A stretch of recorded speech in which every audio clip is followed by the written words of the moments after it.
Productions.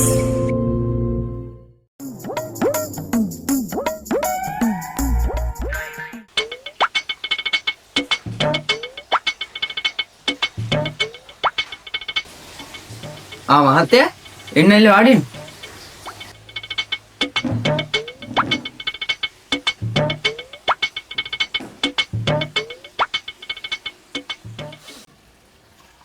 මොකද්ද මහත්තයා කාරණාව? මෙන්න මේකයි මහත්තයෝ කාරණාව. මම වංචා නඩුවට වුණානේ. ඔබතුමාට පුළුවන් ද මං වෙනුවෙන් පෙනී හිටින්න? ඔව් පුළුවන්. මොකද්ද කාරණාව? හරි මං කියනවා සර්. මම මේ නිකමට වගේ අහන්නේ. ඔබතුමා මේ වගේ නඩුවකට පෙනී සිටින්න කීයක් වගේ ගන්නවද?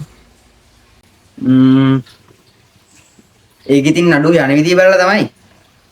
සාමාන්‍ය රුපියල් 15000ක් විතර. හරි සර්. ප්‍රශ්නයක් නැහැ. මම සර්ට චෙක් එකක් දෙන්නම්. හැබැයි සර් මේ තත්ත්වය හැටියට සල්ලි නම් ගෙවන්න විදියක් නැහැ. හරි. මොකද්ද කාරණාව කියන්නකෝ?